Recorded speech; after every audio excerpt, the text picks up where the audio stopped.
Friesland Campina Institute participates with nutrition and health professionals to improve health and well-being of people worldwide. Are you a nutrition or health professional, and do you want to know more about dairy, nutrition and health?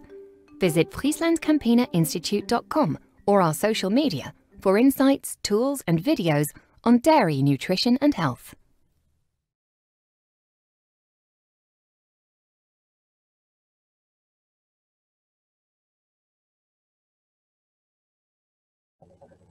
Assalamualaikum warahmatullahi wabarakatuh. Selamat pagi, sahabat sekalian. Perkenalkan, saya Eka Sakti Oktoharyanto, Magister Pendidikan Kedokteran yang bertindak sebagai moderator hari ini. Selamat pagi rekan-rekan dokter, bidan, dan rekan tenaga kesehatan lainnya yang tergabung dalam Friesland Campina Institute. Friesland Campina Institute hadir sebagai lembaga yang berkomitmen untuk bekerja sama dengan para tenaga kesehatan dan ahli nutrisi profesional untuk saling bertukar ilmu dan pengalaman demi tercapainya masyarakat yang bergizi baik. Nah, berikut adalah kita akan mengkaji dulu tentang air susu ibu. Air susu ibu adalah nutrisi terbaik untuk pertumbuhan dan perkembangan bayi yang sehat. Pemberian ASI eksklusif selama 6 bulan adalah cara yang optimal untuk menyusui bayi. Selain itu, bayi harus menerima makanan pendamping ASI dengan pemberian ASI berkelanjutan hingga 2 tahun atau lebih. Ibu harus menerima panduan tentang nutrisi ibu yang tepat untuk membantu menjaga persediaan dan kualitas ASI yang memadai. Pemberian susu formula yang tidak perlu,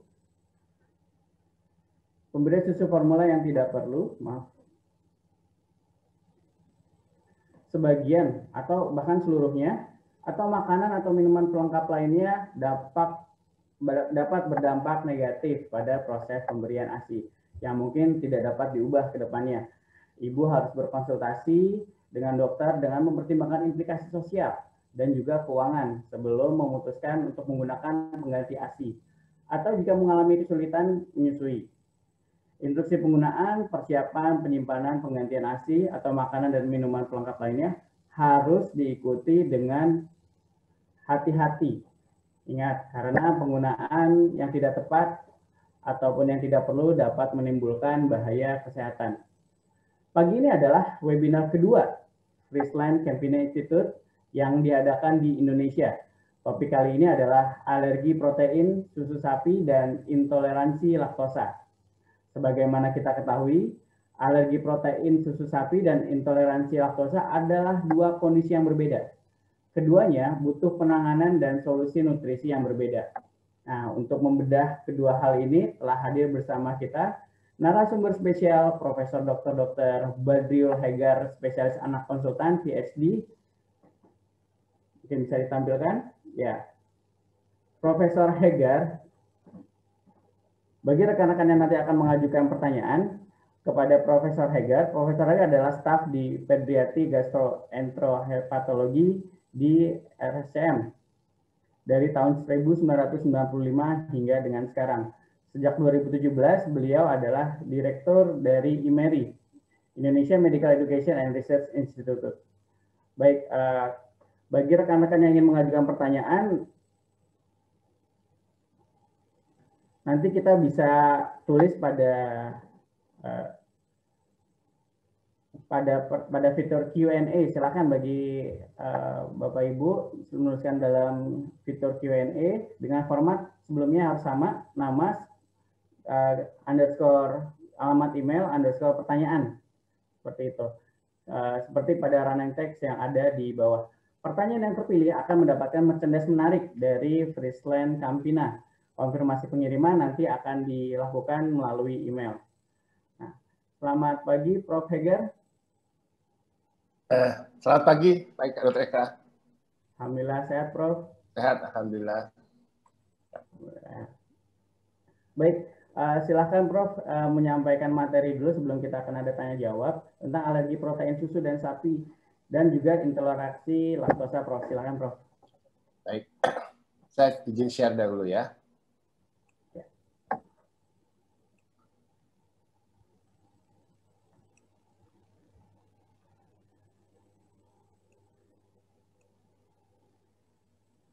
Baik, selamat pagi. Assalamualaikum warahmatullahi wabarakatuh. Salam sejahtera untuk kita semua. Alhamdulillah pagi ini kita bisa bertemu kembali. Dan saya pada kesempatan ini ingin sedikit membahas mengenai intoleransi laktosa dan juga alergi terhadap protein susu sapi. Mudah-mudahan pertemuan pagi ini bisa memberikan manfaat untuk kita semua.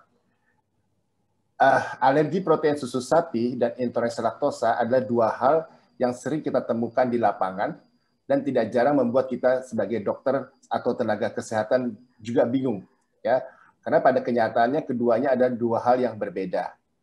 Dengan demikian, bila kita mencurigai seorang bayi dengan keluhan akibat terpapar suatu produk susu, tentu kita berpikir, apakah ini gejalanya akibat alergi protein susu sapi atau hanya sekedar intoleransi laktosa? Untuk itu mungkin kita sebagai tenaga kesehatan perlu mempelajari untuk membedakan kedua hal tersebut, sehingga dalam melakukan anamnesis dan pemeriksaan fisik kita sudah bisa mulai ke arah kedua hal tersebut. Kita mulai dengan laktosa. Laktosa itu adalah sebuah karbohidrat yang kita kenal sebagai disaharida dan merupakan karbohidrat utama yang ada di dalam ASI maupun susu formula dibandingin karbohidrat yang lainnya. Ya, kita bisa lihat di sini contohnya laktosa di dalam ASI maupun di dalam susu formula untuk bayi-bayi matur. Itu kedua hal yang cukup tinggi dibandingin karbohidrat yang lainnya tersebut. Ya. Nah, kalau kita berbicara laktosa, tentu kita harus berbicara tentang usus halus tersebut. Kenapa? Karena di dalam usus halus, ini adalah gambaran usus halus kita. Kita lihat ada fili-fili yang begitu bagus, dan di ujung fili itu ada sel-sel epitel yang mengelilingi fili tersebut, dan di ujungnya ada mikrofili. Ya. Dan yang paling penting di sini adalah di permukaan mikrofili itu ada enzim laktase. Dan kita tahu bahwa enzim laktase ini berfungsi adalah apabila ada laktosa yang masuk ke dalam usus halus seorang bayi atau anak, terutama karena dia sering minum susu, yaitu laktosa di dalam susunya, dia akan dipecah oleh enzim laktase tersebut, atau kita kenal dengan istilah hidrolisis, menjadi dua karbohidrat monosaharida, yaitu glukosa dan galaktosa. Kedua monosaharida inilah yang diserap oleh tubuh dari lumen usus ke dalam tubuh, masuk aliran darah sebagai sumber nutrisi kita. Dan kita lihat di sini ya, ini begitu indahnya fili-fili gambaran usus halus kita di dalam tubuh kita pada bayi kita contohnya. Ini secara mikroskopik elektron. Dan kita unik tidak hanya sekedar gambar tersebut, tapi di permukaannya ada faktor-faktor sel sebagai absorptif dan juga ada enzim-enzim tertentu tadi kita sebutkan. Ini adalah ilustrasi. Kita contoh ada apabila ada laktosa masuk ke dalam tubuh seorang bayi, ya mungkin karena di dalam ASI atau susu formulanya, begitu dia masuk ke dalam usus halus, dia akan dipecah oleh enzim laktase yang ada di dalam menjadi glukosa dan galaktosa. Ini tadi saya katakan yang akan diserap masuk ke dalam aliran darah kita sebagai sumber nutrisi. Hanya sebagian kecil yang tidak tercerna atau tidak terhidrolisis dan dia akan masuk ke dalam usus besarnya seorang bayi. Tetapi pada keadaan tertentu di mana enzimnya kurang, ya, sehingga kemampuan dia menghidrolisis, memecah laktosa yang masuk tersebut yang umumnya ada dalam susu itu menjadi berkurang juga. Sehingga yang masuk, yang diserap itu menjadi lebih kecil, sedangkan yang masuk lanjut ke dalam usus besar menjadi sangat besar. Ya, paham ya? Karena enzimnya berkurang, sehingga dipecah semakin sedikit, sehingga banyak yang tidak terpecah dan masuk ke dalam usus besar. Dan kita tahu bahwa setiap adanya karbohidrat yang masuk ke dalam usus besar, dia akan difermentasi oleh bakteri. Jadi semakin banyaknya karbohidrat yang masuk, semakin banyak proses fermentasi itu terjadi. Kita lihat di sini. Tadi ada laktosa yang masuk ke dalam usus halus kita, karena enzimnya itu berkurang, sehingga dia berkurang kemampuan untuk menghidrolisis laktosa tersebut. Sehingga yang masuk ke dalam tubuhnya menjadi lebih sedikit, dan banyak yang tertinggal di dalam lumen usus tersebut. Akibat banyak sekali dalam lumen tersebut, dia tekanan osmotiknya menjadi tinggi, sehingga dia menarik cairan yang ada di dalam sel di sini, masuk ke dalam lumen usus. Jadi kita bayangkan volumenya banyak, dan lebih banyak cairan di dalam lumen tersebut. Kemudian dia akan masuk ke dalam usus besar. Di usus besar, akibat karbohidrat yang ada masuk itu, dia akan melakukan fermentasi. oleh bakteri-bakteri yang memang ada di dalam usus besar. Apa akibat fermentasi tersebut? Akan terbentuk gas dan juga asam. Gasnya bisa H2, bisa CO2, dan asam short chain fatty acid umumnya, itu asam laktat, asam asetat. Ya, kemudian dia akan dikeluarkan. Kita lihat di sini, semakin banyaknya karbohidrat yang masuk, fermentasinya pun akan semakin besar, sehingga gasnya pun akan semakin banyak, dan produksi asam pun semakin banyak. Kita lihat, tadi begitu banyak cairan dan feses yang ada, sehingga akan keluar feses-feses yang cair dengan jumlah yang banyak juga. Nah, kita lihat artinya, apabila ada gejala diare cair dan profuse, nanti kita ingat akibat cairan yang banyak masuk ke dalam lumen tersebut, atau ada banyaknya bayi dengan kembung, sering buang angin, sakit perut, mual, muntah akibat banyak produksi gas akibat fermentasi tersebut, atau kita lihat, kita merasakan bayi-bayi tersebut dengan tinjanya asam, atau kita lihat kemerahan di sekitar anus, itu akibat banyaknya asam yang diproduksi dari fermentasi tersebut, inilah gejala-gejala yang kita sebut sebagai intoleransi laktosa. Jadi ingat teman-teman semua, kalau kita ngomong intoleransi laktosa, berarti kita ngomong gejala klinis. Apa itu? Diare cair akut profuse, kembung, sering buang angin, bisa sakit perut, kalau kita cium buang tinjanya asam, atau kita lihat kemerahan di sekitar anusnya. Itu adalah gejala akibat proses intoleransi laktosa.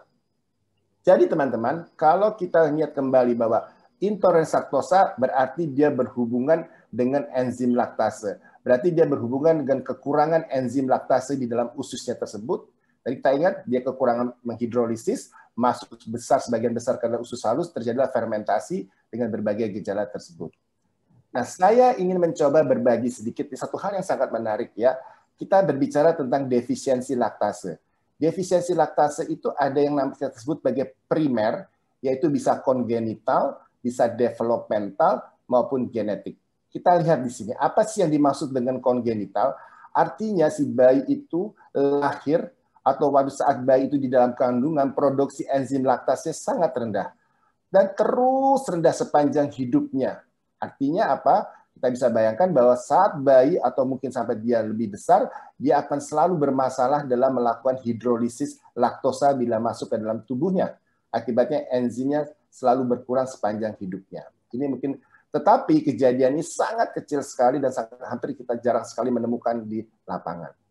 Kedua adalah istilah developmental. Jadi enzim laktase itu mulai diproduksi pada trimester ketiga kehamilan. Dalam kondisi tentu dengan jumlah yang sangat sedikit. Dengan bertambah usia kehamilan, dia akan meningkat jumlahnya terus-menerus sampai pada akhirnya kadarnya optimal pada usia 2 bulan kurang lebih seorang bayi. Dan kadar tersebut akan terus stay optimal sampai kurang lebih pada usia 2 tahun.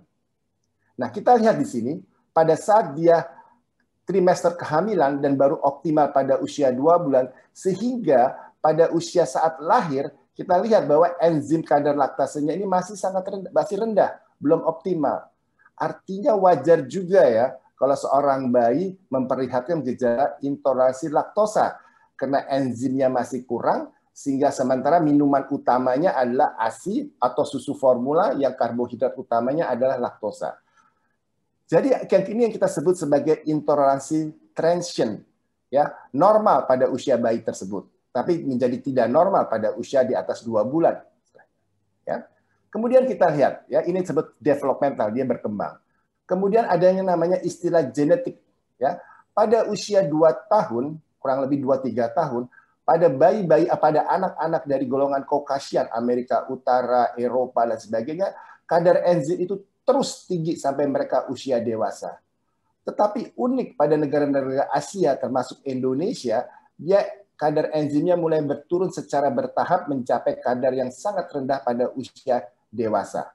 Sehingga wajar juga pada suatu saat seorang anak di atas 2 tahun atau anak remaja atau dewasa, orang-orang Indonesia, pada begitu dia mendapat susu, dia menimbul keluhan, bisa diare, bisa sakit perut, bisa kembung, ataupun fesesnya bau asam. Karena ada intoleransi yang terjadi pada kondisi saat tersebut. Normal nggak? Normal lah secara genetik, secara genetik memang terjadi pada usia tersebut, ya. Jadi tinggal kita bermain dengan dosisnya tersebut. Nah, ada yang namanya istilah sekunder. Artinya di sini, kalau kita menemukan gejala lactose intolerance pada usia 2 bulan sampai 2 tahun, kenapa ya kok terjadi gejala lactose intolerance? Padahal secara teori dia enzimnya sudah cukup. Pas ada faktor sekunder yang menyebabkan enzimnya berkurang. Salah satu yang paling sering adalah infeksi. Infeksi yang paling merusak fili usus adalah infeksi oleh rotavirus. Tentunya pada gizi buruk, pada kemoterapi juga kita temukan terjadi kerusakan fili-fili tersebut. Tapi pada umumnya pada anak-anak yang biasa adalah infeksi rotavirus. Jadi ini kita sebut sebagai enzimnya berkurang, tapi faktor sekunder dari luar karena adanya infeksi. Ya, mudah-mudahan jelas ya. Kita lihat di sini, sekedar defisiensi laktase sekunder, tadi saya sebut sebagai infeksi oleh rotavirus. Tidak hanya dia mengganggu karena enzimnya berkurang, sehingga dia tidak bisa menghidrolisis laktosa, tetapi dengan kerusakan fili-fili tersebut, epitel-epitel tersebut, yang berfungsi sebagai absorptif, juga berkurang.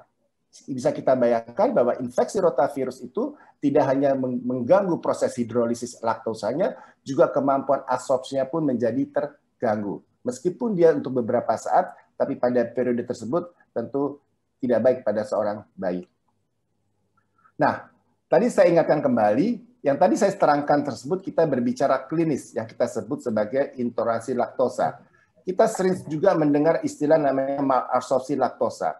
Ini adalah dua hal yang sebetulnya sama, tapi penjabarannya kita agak berbeda. Artinya, kalau kita melihat secara klinis dan mau kita buktikan dengan pemeriksaan penunjang, apapun, ya, dan memang terbukti ada sesuatu, itu yang kita sebut sebagai malabsorpsi laktosa. Jadi malabsorpsi laktosa kita sudah buktikan dengan sebuah pemeriksaan penunjang dari gejala klinis yang kita curigai. Apa sih pemeriksaannya tersebut? Salah satu adalah uji hidrogen nafas, yaitu salah satu cara untuk membuktikan apakah seorang bayi atau seorang anak itu mengalami malabsorpsi laktosa. Jadi kita akan buktikan. Ini adalah alatnya, kurang lebih seperti ini, si bayi atau si anak kita memberikan larutan laktosa dengan dosis tertentu. Ini ada alatnya, ya bermacam-macam alat. Pada anak yang lebih besar bisa kita minta suruh meniup. Kalau pada anak yang lebih kecil karena belum bisa meniup atau pada bayi kita berikan sungkup. Kita minta dia bernapas dalam beberapa menit dan datanya langsung kita lihat. Apa yang kita lihat di situ? Mari kita coba lihat. Tadi kita ingat teman-teman, kalau kita memakan sesuatu, misal kita sebut contoh laktosa di sini, dia baru akan sampai ke usus besar itu dalam waktu 120 menit sampai 3 jam. Jadi tidak mungkin pada waktu dekat dia sudah sampai usus besar. Dia perlu waktu kurang lebih 120 menit. Tadi kita ingat ya teman-teman, begitu ada karbohidrat dalam hal ini laktosa masuk ke usus besar, dia akan difermentasi oleh si bakteri menjadi gas dan menjadi asam. Salah satu gas yang terbentuk adalah H2. Dan unik ini terjadi, begitu gas fermentasi terjadi H2 itu, dalam beberapa detik dia akan masuk ke aliran darah, kemudian masuk ke dalam paru-paru, kemudian anaknya kita minta suruh menghirup, ini yang kita tangkap kadar hidrogennya. Jadi kita periksa kadar hidrogen seorang anak, kalau kita mencurigai intoleransi laktosa, kenapa? Karena kita lihat proses tersebut. Ada proses hidrogen hasil dari fermentasi ini. Ini yang kita lihat. Artinya apa? Kalau semakin banyak hidrogen yang kita tangkap, berarti semakin banyak produksi hidrogen yang terjadi. Berarti makin banyak fermentasi yang terjadi, berarti banyak laktosa yang masuk ke dalam sini, oh berarti enzimnya pun semakin banyak yang terganggu kali di usus halus tersebut. Itu analogikanya. Kita lihat di sini, teman-teman, ini ada skemanya. Kita lihat yang hijau. Ini mereka puasa dahulu, beberapa jam sebelumnya, 3 jam sebelumnya. Kemudian kita minta konsumsi meminum larutan laktosa tersebut. Ya, kita lihat di sini yang hijau. Pada anak yang ini adalah anak yang normal, bayi yang normal, bukan normal, artinya enzim laktasenya selalu cukup bisa menghidrolisis laktosa yang dia konsumsi. Artinya kadar hidrogennya tetap stabil dari menit ke menit sampai 2 jam. Tetapi kita lihat pada yang biru. Di sini kita lihat terjadi peningkatan terus meningkat sampai pada dari sekitar 7 pada awalnya ppm menjadi sekitar berapa nih? 33 ppm. Artinya kita lihat terjadi perbedaan dari 7 menjadi 33 itu lebih dari 20 ppm. Kalau terjadi perbedaan lebih dari 20 kadar hidrogen dari puasa sampai dia setelah minum, itu yang kita katakan telah terjadi fermentasi berlebihan. Telah terjadi hidrogen yang berlebihan produksinya, artinya terjadi fermentasi berlebihan, artinya terlalu banyak laktosa yang masuk ke dalam usus besar. Kenapa banyak yang masuk dalam usus besar? Berarti proses hidrolisisnya tidak sempurna pada usus halus. Kenapa tidak sempurna? Kemungkinan enzim laktasenya berkurang. Oke ya, itu analogikanya. Kita lihat yang merah. Kita bertanya dong, kok ini yang merah sudah terjadi 33-32 pada 1 jam pertama? Dibandingnya kadarnya perbedaan 20 pada 1 jam pertama. Kenapa? Tadi kita ingat kan saya gambarkan bahwa untuk masuk ke usus besar itu perlu waktu 120 menit. Artinya, kalau ada fermentasi terjadi, berarti ada fermentasi kan? Kalau terjadi produksi gas.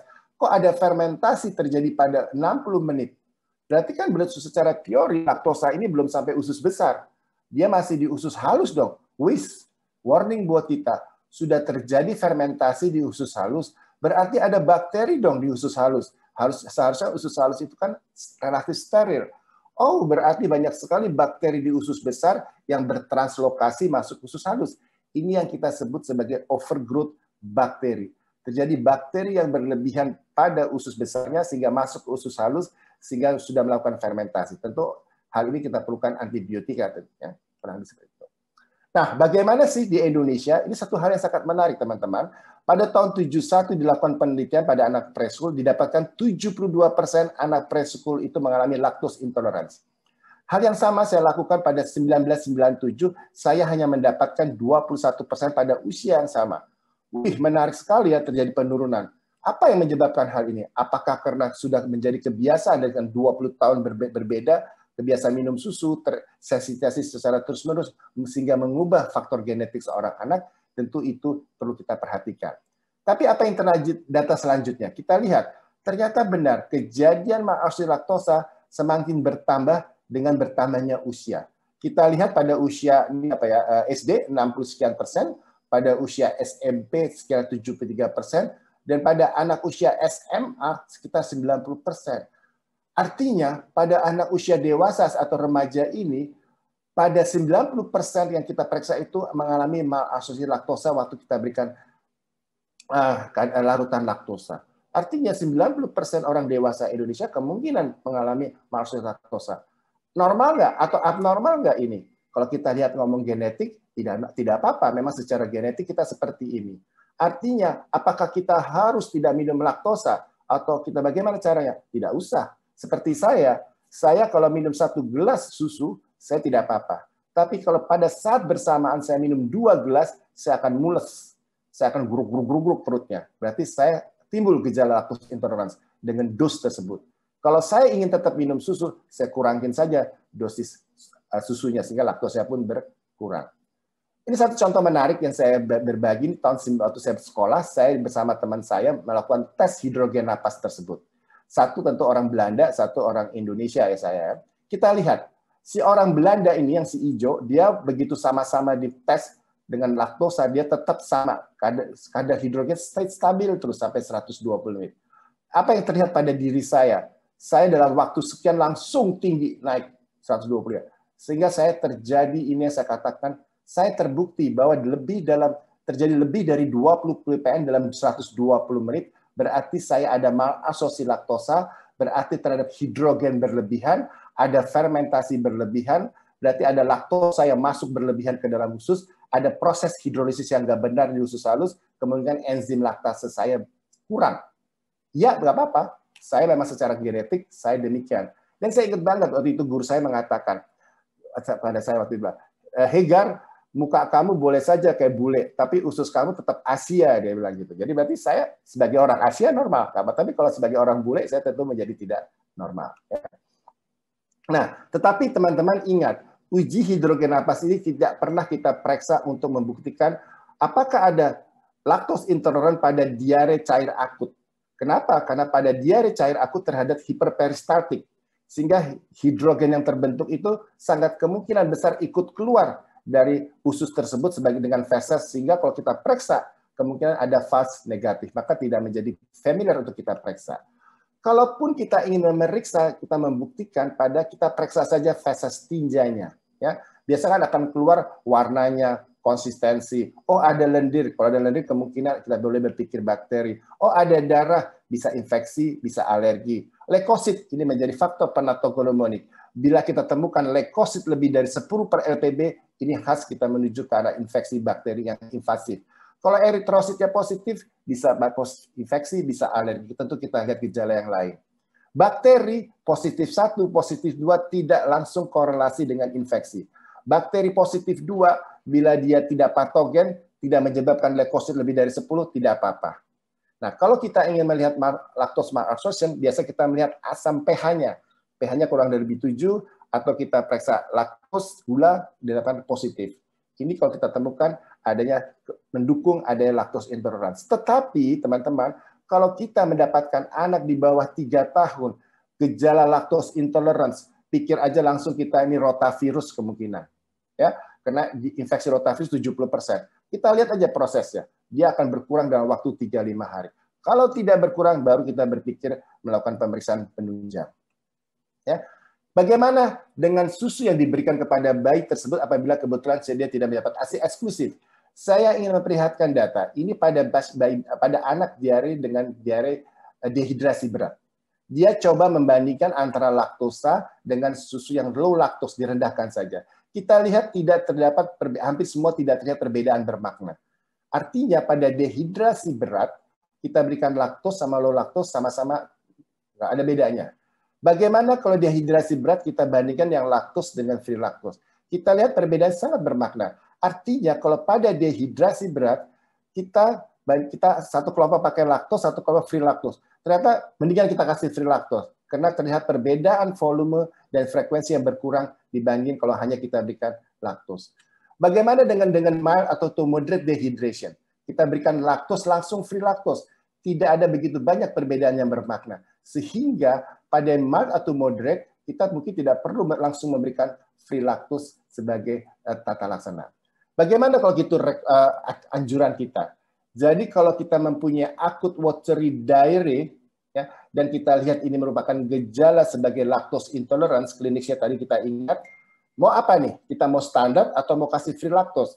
Standar tentu kalau dia tanpa dehidrasi atau dehidrasi ringan sedang. Tadi data mengatakan, oke, itu tidak ada perbedaan bermana, kita standar dahulu.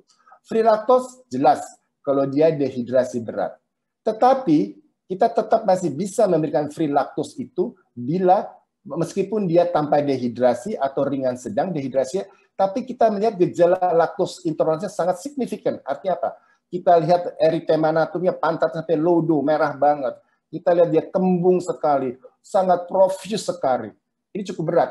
Ya, walaupun saat itu dia datang ke kita belum dehidrasi atau minimal dehidrasi ringan. Boleh kita memberikan free laktos tersebut. Nah, disinilah kita diminta sebagai tenaga kesehatan untuk objektif, untuk rasional. Benar nggak ini berat? Jangan hanya pH merah kecil kita anggap berat. Tentu tidak baik.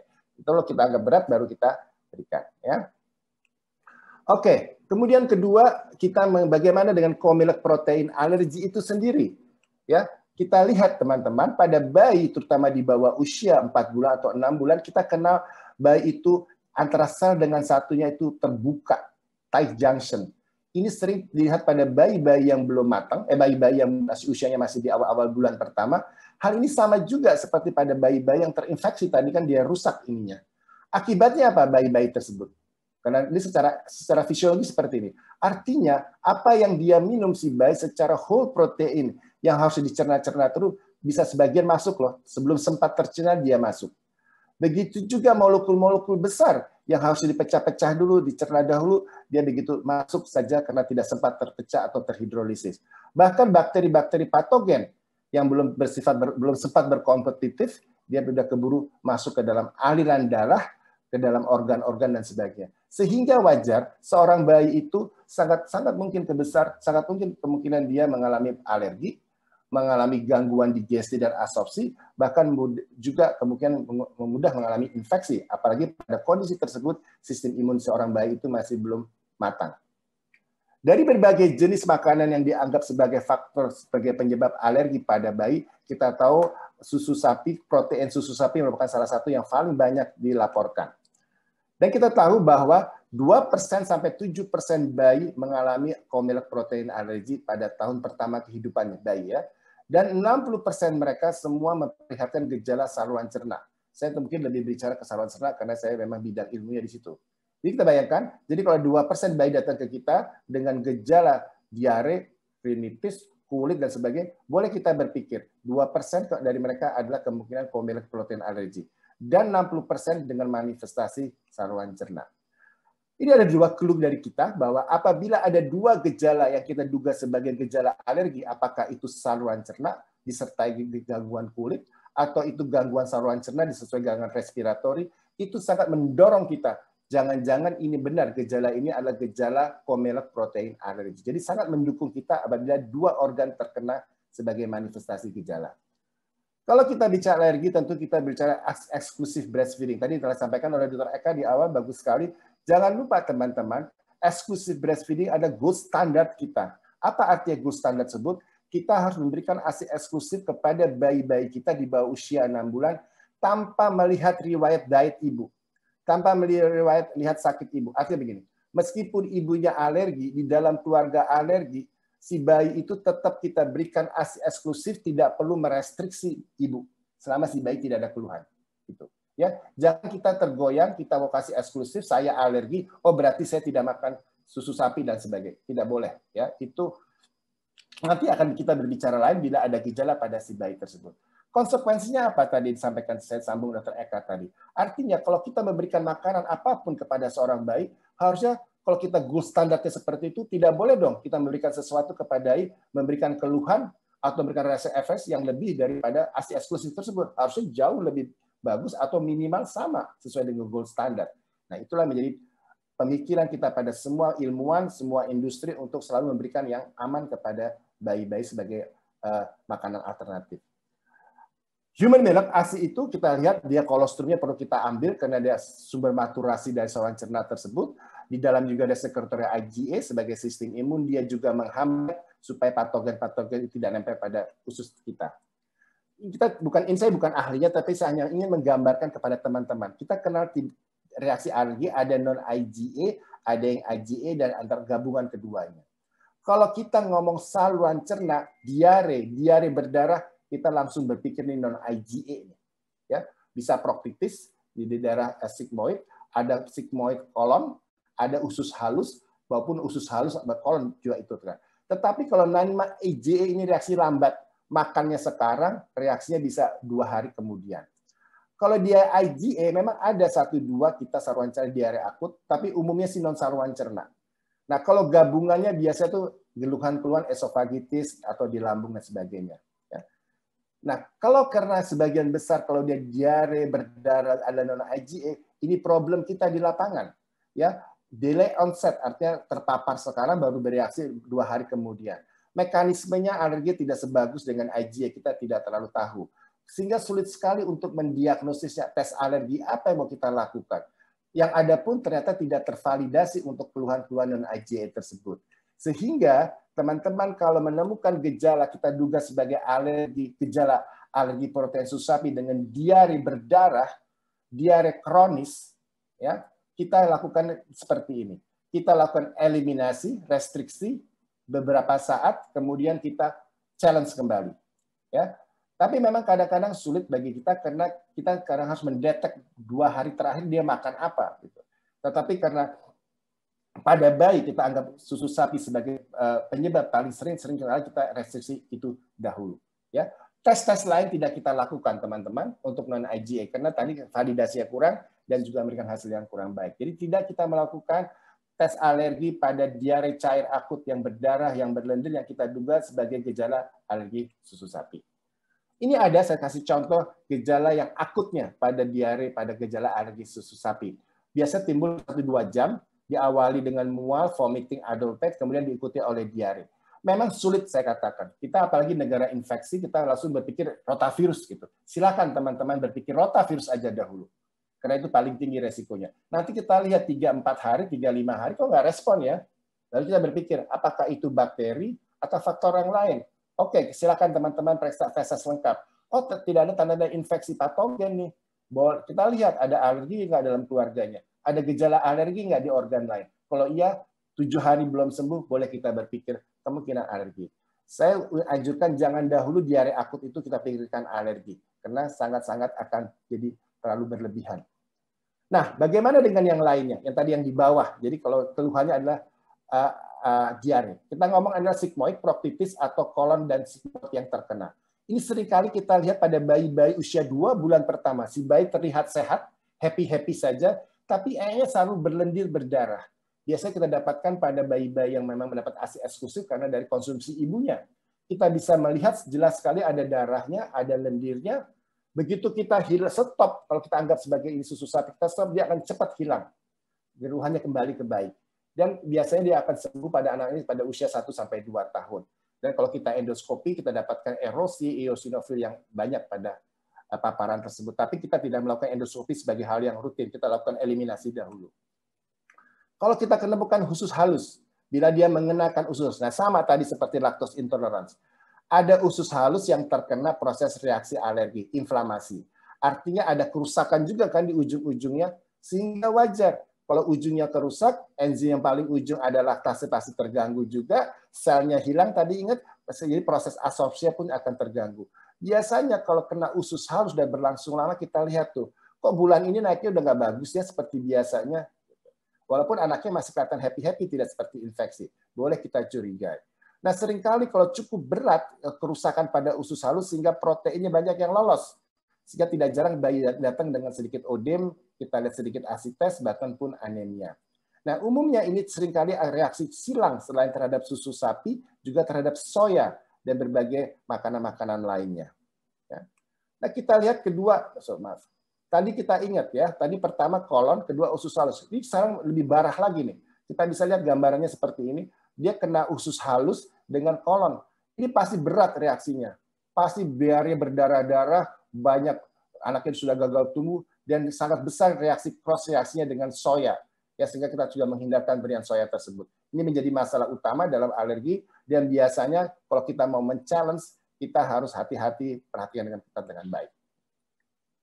Nah, apa yang mau kita kerjakan kalau demikian teman-teman? Ini ada beberapa algoritma contoh. Jadi pertama-tama kalau datang seorang bayi ke kita atau kita curiga sebagai alergi protein susu sapi, tentu kita anamnesis dengan baik, kita periksa fisik dengan baik. Oke, sebagai dokter atau sebagai suster atau sebagai ahli gizi atau sebagai bidan, kita punya kemampuan loh untuk menilai, assess. Oke, saya curiga. Tentukanlah apakah ini gejala yang berat, apakah ini gejala yang ringan atau moderate. Kalau itu gejalanya, tadi ingat diare berdarah, itu tidak melakukan tes apapun. Ya. Oke, kita masuk misalnya inilah gejala yang berat. Apa sih gejala yang berat? Itu diare, ya bisa berdarah-darah, ataupun diare yang kronis sampai mengganggu gagal tumbuh. Ini masuk yang berat, ya gejalanya. Artinya apa yang harus kita lakukan? Kalau dia gejalanya berat, oke kita sepakat kita masuk dengan asam amino, kita eliminasi. Susu sapinya kita buang, kita stop, kita eliminasi dengan asam amino selama 2-4 minggu. Kita lihat apakah perbaikan berat atau tidak perbaikan. Kalau perbaikan, mungkin ini adalah benar dugaan kita dan bisa kita lakukan terus. Tapi kalau untuk ibu bidan atau untuk perawat, sebaiknya juga konsul ke dokter spesialis anak. Ya. Tetapi kalau tidak ada perbaikan, kita harus kirim. Ini ada apa ini anak? Sudah kita kasih asam amino, masih diare berdarah dan sebagainya. Bagaimana kalau gejalanya mild atau moderate? Kita bisa lihat diare saja, anaknya masih bisa tumbuh dengan baik. Kalau kita lihat darah, kadang-kadang sedikit saja. Ya. Nah kita lihat, kalau ini jangan pakai asam amino, ini pakai extensive hydrolyze aja, juga 2-4 minggu, kita lihat adakah perbaikan. Kalau tidak ada perbaikan, mungkin dia masih reaksi dengan yang ekstensif, bisa kita masukkan ke asam amino. Kalau tidak baik juga, kita harus cari nih ada faktor lain sebagai penyebabnya. Tetapi kalau dengan yang ini cukup perbaikan, oke, jangan percaya terus, kita kasih lagi, kita provokasi lagi sedikit, kita lihat ada gejala kembali nggak.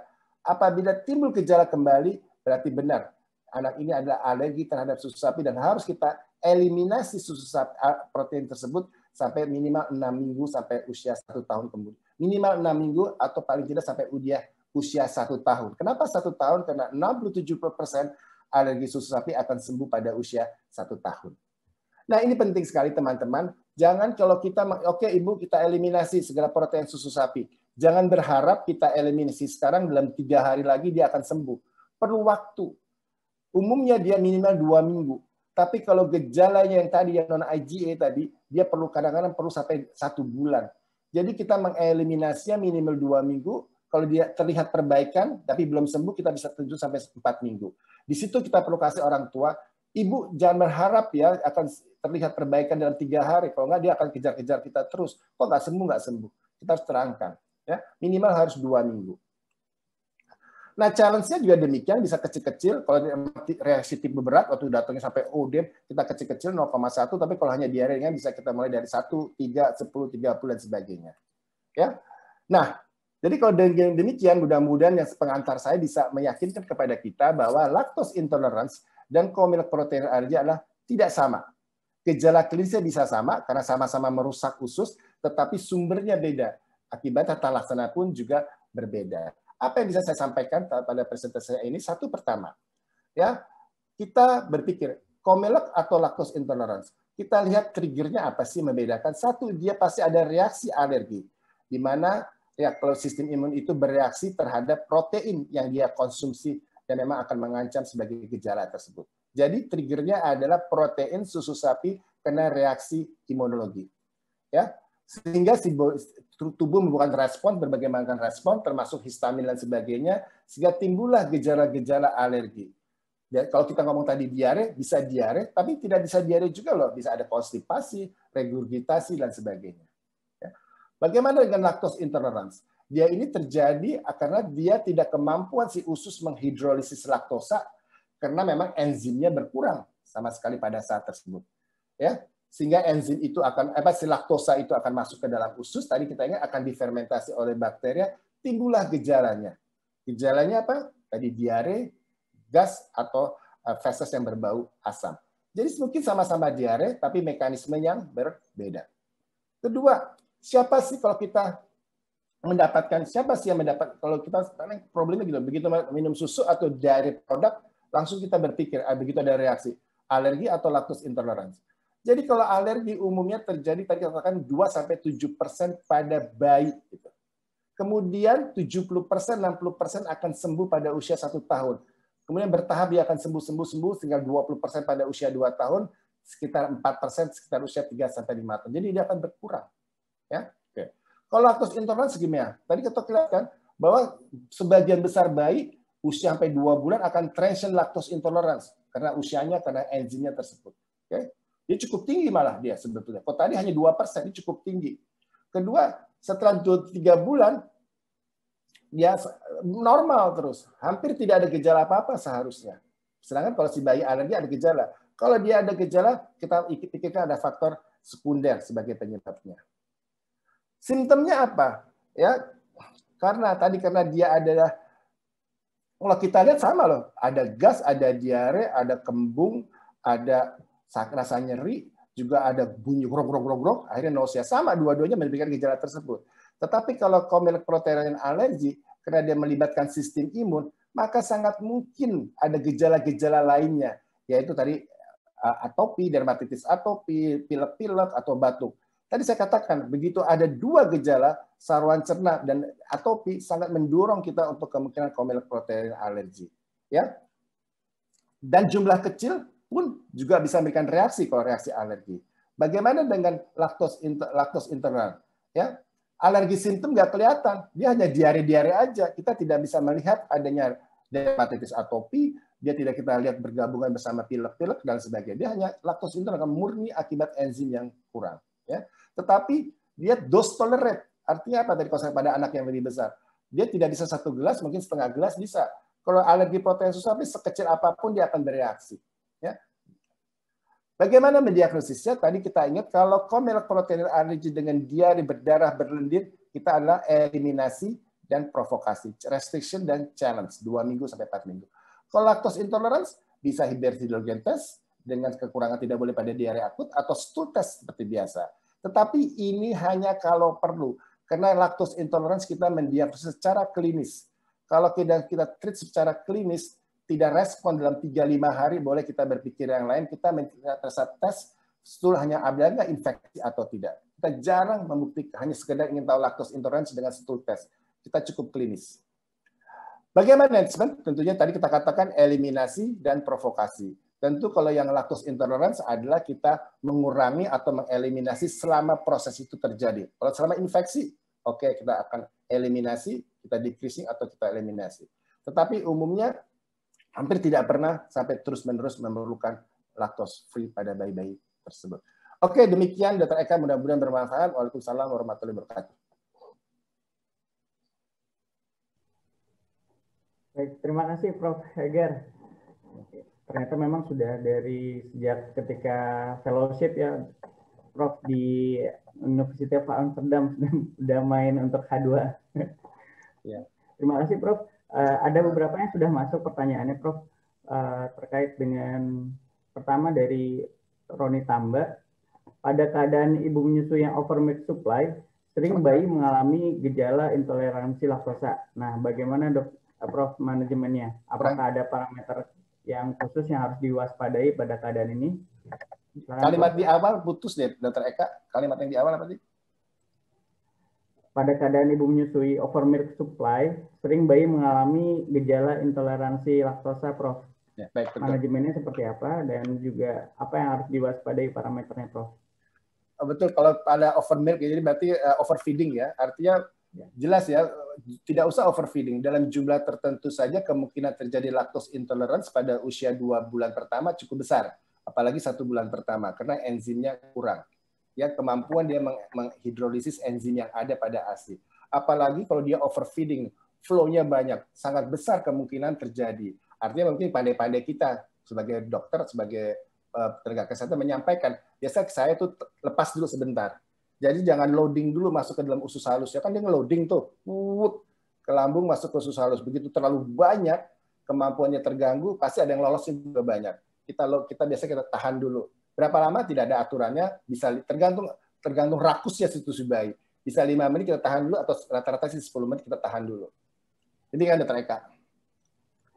Selama tidak ada alergi ya Prof, ya, berarti sebenarnya masih bisa ditahan dulu untuk supply-nya berarti ya Prof. Maksud tahannya bukan ditahan lama, jadi gini, kita kan teorinya begini, begitu si usus itu enzimnya kan kurang pada usia 2 bulan pertama.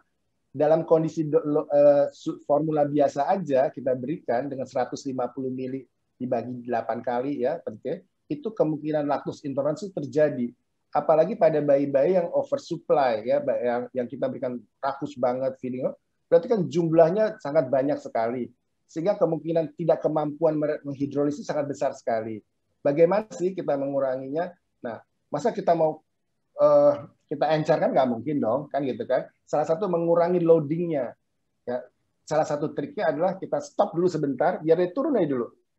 Ya, kan sampai di usus halus kan paling setengah jam, ya kita atur lah gitu. Kemudian kita kembalikan lagi. Berapa lama kita mulai men-stop? Sangat tidak ada aturannya. Bisa 5 menit, bisa 10 menit. Kalau saya pakai sekitar 10 menit lah. Gitu. Oke.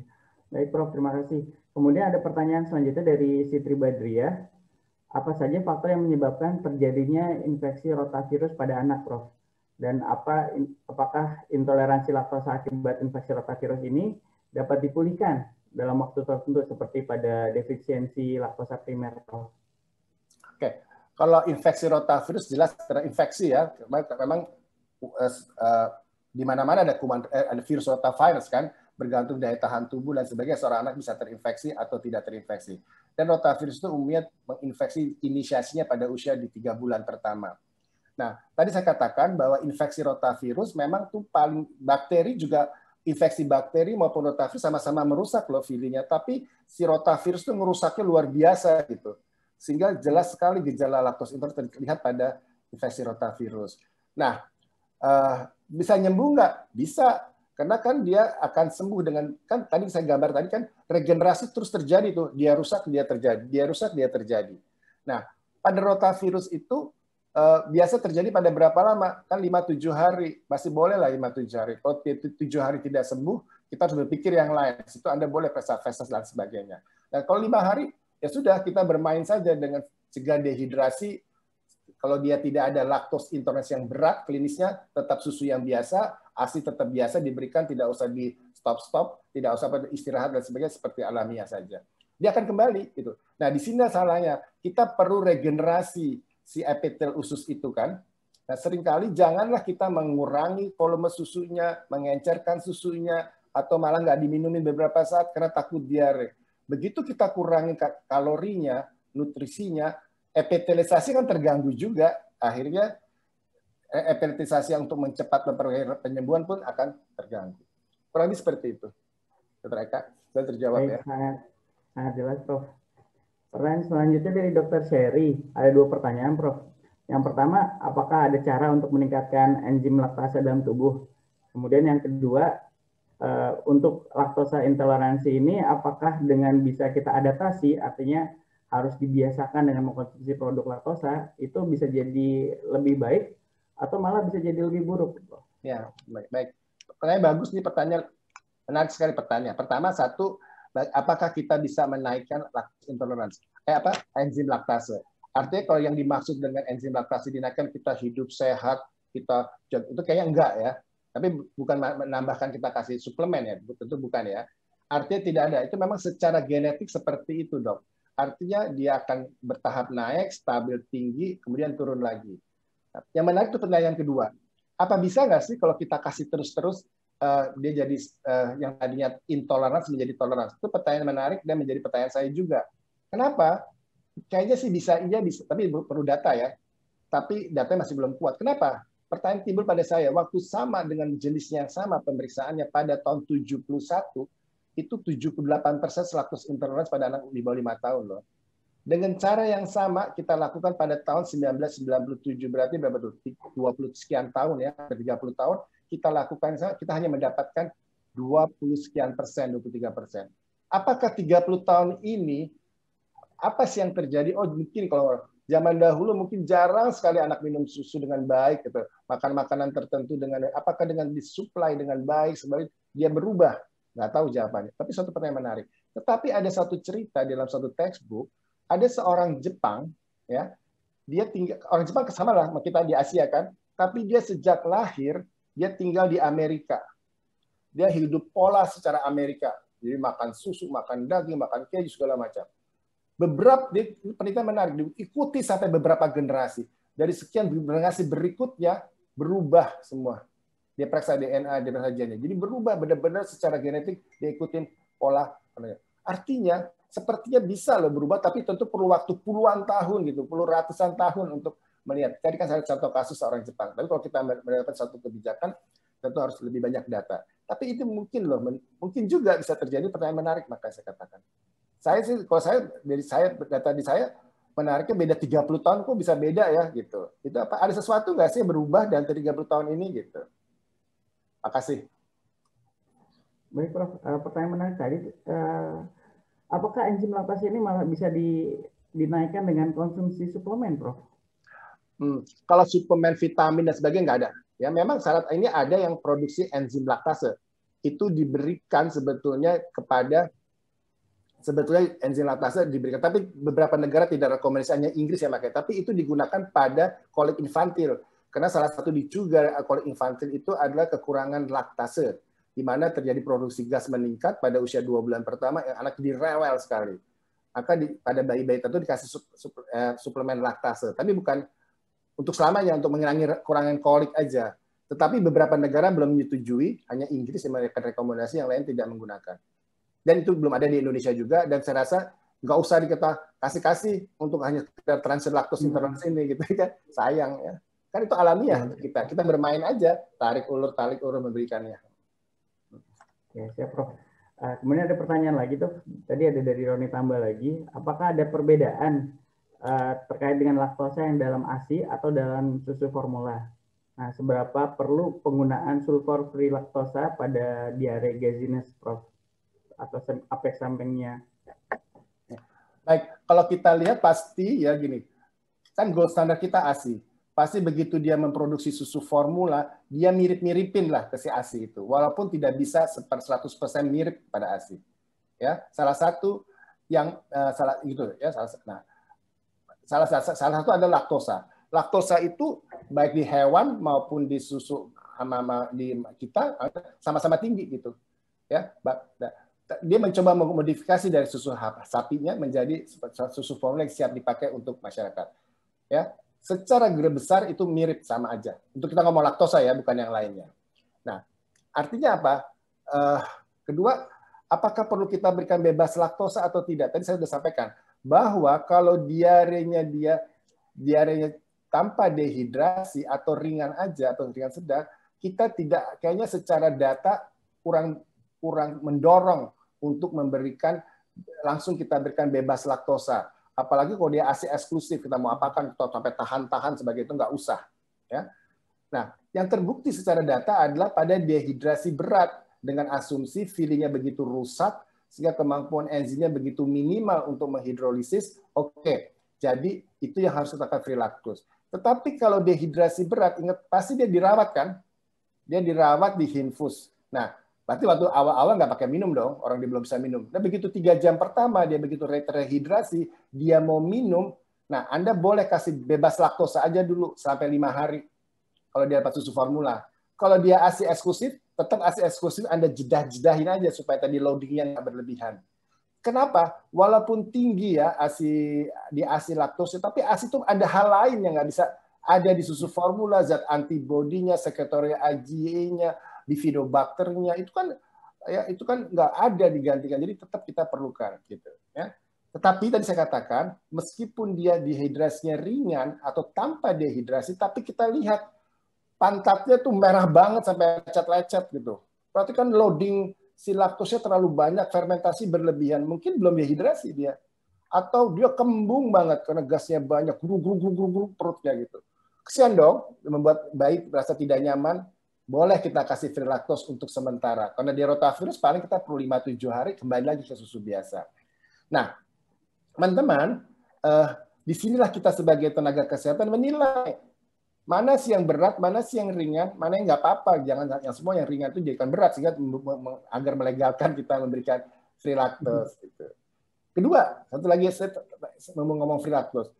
Ini juga demikian. Kalau kita melihat ini diare akut karena diare cair akut karena kita lihat gejala laktos intoleransinya dan kita secara klinis ini sepertinya rotavirus karena secara teori 70% saya akan masuk secara rotavirus. Kebetulan dia dapat susu formula, sepertinya gejalanya berat, laktos intoleransi, saya memberikan free lactose. Teman sebagian besar memberikan soya di sini. Ya. Sembuh loh, berkurang loh gejalanya. Kenapa? Karena soya itu memang free lactose. Tetapi apakah kita perlu mengubah si proteinnya? Sementara kita kan butuh protein yang sesuai, kan protein yang jangan protein modifikasi dari soya. Nah, itu ya. Soya itu hanya diberikan untuk treatment. Kalau kita curiga alergi protein susu sapi, yang mana kalau gejala saluran cerna ya gini ya, kalau gejala saluran cerna, diare berdarah, yang kita curiga protokolitis, kolitis, kita nggak terapi pertama nggak soya ya. Kita adalah ekstensif atau asam amino tergantung. Tetapi ekstensif tidak ada atau dia tidak suka, terpaksa harus mau kita coba juga. Boleh kita kasih, tapi kita jelaskan ke orang tua. Kemungkinan dia tidak bereaksi atau kemungkinan reaksi lebih berat, karena 50% reaksi loh dengan soya itu. Kita harus kasih tahu. Ya. Jadi tidak bukan pilihan alternatif bila barangnya nggak ada, atau mahal sekali, atau muntah-muntah melulu pakai itu, kita coba. Tapi harus pantau ketat. Begitu tetap bereaksi atau bertambah, stop. Berarti soya tidak bisa, tidak ada pilihan, harus ekstensif. Itu dok, ya. Baik, Prof. Ada 2 pertanyaan terakhir nih, Prof, dari Dr. Dwi Nugradini. Apakah ada tahapan-tahapan dalam mengatasi alergi susu pada anak? Kemudian yang kedua dari Adi Saputra menanyakan tentang apakah dengan orang yang punya laktos intoleran dari masih kecil sampai tua, lebih dari 60 tahun, masih bisa dicoba agar dapat mengkonsumsi susu sapi, Prof? Baik. Pertanyaan pertama, jadi ini pertanyaan bagus sekali. Mari kita sama-sama nyamain persepsi ya. Artinya kalau kita ada alergi protein susu sapi, kita sebagai tenaga mendiagnosis, dia ada alergi protein susu sapi. Pertama tadi kan, ini berat atau ringan. Saya tidak setuju kita mulai dari top down gitu. Kita tentukan ringan atau berat. Kalau dia gejalanya berat, mainlah dengan boleh masuk asam amino dulu. Kita lihat dalam 2 minggu sampai 4 minggu. Ya, kalau gejalanya berat hanya diare berdarah dengan jumlah yang banyak, oke, masih bisa setelah 4 minggu, 2 minggu kita coba provokasi dikit. Tetapi kalau gejalanya udah dia sesak, gejalanya odem, nggak usah lah Anda coba-coba provokasi, Anda teruskan aja minimal 6 bulan kalau mau coba. Resiko, ya kan? Tapi kalau dia datang dengan gejala yang ringan sedang, hanya diare, tanpa berdarah, ada dermatitis atopi, oke, ini jangan Anda masukkan asam amino, nggak boleh. Masukkan dulu extensive hydrolyze. Ya, kita lihat 2 minggu sampai 4 minggu. Tidak respon, boleh 2 kemungkinan. Dia bukan alergi atau dia masih alergi dengan ekstensif. Boleh silakan Anda masuk asam amino. Begitu masuk asam amino nggak respon juga, salah diagnosis kita, ini bukan alergi, ini cari yang lain. Nah, begitu sudah kita terbukti misalnya pakai ekstensif, oke bagus 6 bulan, berapa lama sih mau kita kembalikan? Perlu kita pertanyakan itu. Kalau idealnya usia 1 tahun, kenapa? Karena 67% susu alergi itu sembuh pada 1 tahun, aman kita, tinggal 30%. Tetapi orang tuanya nggak punya duit, ya kan? Kedua, mahal juga. Anaknya setiap minum susu itu berantem melulu, baik banget kan? Kita kapan sih? Kedua pilihan pertama ada silakan 6 bulan. Anda mencobanya. Itu idealisme. Anda mau coba 3 bulan, ya boleh, tapi resiko gagal sih ada gitu. Hati-hati begitu kita mencoba, dia kena susu normal lagi, dia kembali, kalau nggak berhasil, susah dia. Rasa pahit itu. Ya. Kurang lebih seperti itu tahapan-tahapan. Jadi tidak boleh semua ini sekarang terjadi tren di lapangan. Ya. Begitu alergi susu sapi, di asam aminoin semua. Nanti kita lihat saja, kalau perbaikan kita turunkan, nggak bisa kayak gitu. Belum tentu diturunkan, terus aja nanti gitu ya, itu nggak boleh teman-teman ya, keselamatan sepakatnya. Kedua, yang pertanyaan kedua juga menarik ini, kita terus coba-coba terus nggak sih biar bisa kita suatu susu suatu saat? Tergantung ya, karena di kita kan nggak habit ya minum susu ya. Saya rasa kita udah sekolah udah nggak minum susu, saya pun juga nggak rutin minum susu. Tapi kalau orang dia bule kan setiap hari susu menjadi suatu kayak minum air teh kita kan, dia satu hal. Nah, artinya bagi saya seperti saya ini, saya siap minum susu mules, udahlah saya nggak suka minum susu aja pusing-pusing kan gitu kan, ya udah nggak menjadi kebutuhan utama. Tetapi kalau memang saya perlu tetap minum susu karena ada beberapa kandungannya, saya dose tolerate. 1 gelas saya nggak bisa, saya turunkan, misalnya setengah gelas. Boleh aja Anda, kita belum tahu ya kajiannya. Setelah sekian lama saya mau naikin 3/4 gelas, silakan Anda coba, mungkin aja dose tolerate. Secara teori sepertinya bisa, tapi secara data kan harus diteliti dulu, yang itu masih belum ada. Kurang lebih seperti itu dok ya, mudah-mudahan terjawab ya. Nah, terima kasih banyak Prof. Namun satu lagi Prof, ini berkaitan dengan mitos atau fakta yang perlu dijawab juga Prof. Fakta? Fakta ya, maksudnya kalau minum dengan laktos pagi, biasanya ada orang yang mules gitu. Tapi kalau dia minumnya siang atau sore dengan dosis yang sama, dia malah nggak mules gitu. Apakah ada kaitannya dengan waktu nih Prof? Waktu pemberian? Oke. Ini susu ya, bukan ASI ya? Susu berarti. Kalau ASI masih mungkin karena kan fluktuatif produksi ASI kan, gitu ya. Ada yang di pagi dia tinggi ke HMO kan tinggi kan, di pagi dia tinggi, siang menurun. Itu wajar kalau pada ASI. Tapi kalau pada susu sapi ya sebetulnya kan dengan dosis bisa sama pagi, siang, malam ya. Yakin dulu jumlahnya. Kalau memang jumlahnya sama, nanti ada faktor lain. Sepertinya sih saya tidak tahu ya ada faktor lain yang bisa mempengaruhi atau tidak. Yang kan kebetulan ada faktor tertentu nggak yang bisa membuat enzim laktase lebih aktif dibandingin pagi, siang atau malam ya. Saya tidak tahu menjawabnya. Tapi kalau dia jumlah berbeda, iya. Kalau dia dalam bentuk ASI sangat mungkin karena ASI itu pagi, siang, malam berbeda-beda. Salah satunya oligosaccharida itu tinggi pada pagi, berkurang pada sore, pada malam hari. Kurang lebih seperti itu. Atau mungkin kalau dia itu ya kalau nggak tahu ya, kalau ya faktor itu kita lihat. Tidak bisa dijelaskan dengan tepat, tapi kalau memang pagi ya kamu turun aja dikit lah dosisnya atau kamu jedahin baginya ya gitu ya. Oke. Terima kasih Prof. Badril Hegar atas penyampaian materi yang luar biasa dan juga diskusi yang sangat bagus sekali. Insya Allah sangat menambah khasanah ilmu kita, sekaligus mengupdate ilmu, khususnya kepada tenaga kesehatan dan juga ahli profesional yang telah hadir. Sekali lagi terima kasih kepada Prof. Badril Hegar sebagai narasumber, kepada Friesland Campina Institute, terima kasih banyak, dan juga kepada rekan-rekan tenaga kesehatan dan ahli gizi profesional yang telah berkenan bergabung dalam acara Friesland Campina Institute. Form evaluasi akan dikirimkan ke email masing-masing peserta. Mohon jangan lupa untuk diisi. Dan mungkin terakhir, Prof, ada yang mau disampaikan sebelum kita tutup? Mungkin secara umum aja ya. Pertama, karena kita berbicara nutrisi pada bayi, jangan lupa pesan saya tadi, ASI is the best ya. Ada gold standard gitu. Artinya berikanlah ASI secara standar, berarti ASI eksklusif 6 bulan tanpa mengutak-atik makanan ibunya. Terus kedua, kemudian satu, kalau kita menangani sesuatu, ada nggak guideline-nya? Kalau ada guideline-nya, kita ikuti guideline. Apa sih guideline alergi protein susu sapi? Ikuti. Apakah sih guideline lactose intolerance? Kita ikuti. Insya Allah kalau itu masuk pintunya sudah sama, di lapangan akan berbeda-beda dikit sesuai dengan pasien. Itu wajar. Itu kemampuan kita sebagai sebagai seorang tenaga kesehatan diminta tantangannya. Terima kasih. Baik, terima kasih Prof. Sampai jumpa kepada teman-teman sekalian di acara Friesland Campina berikutnya di webinar ketiga. Nanti akan disampaikan. Jangan lupa isi form evaluasinya. Saya Dr. Eka Saktiawantrianto. Terima kasih Prof. Hegar. Mohon izin pamit. Wabillahi taufiq wal hidayah. Assalamualaikum warahmatullahi wabarakatuh. Selamat siang. Salam, terima kasih. Mudah-mudahan bermanfaat juga. Ya, Prof.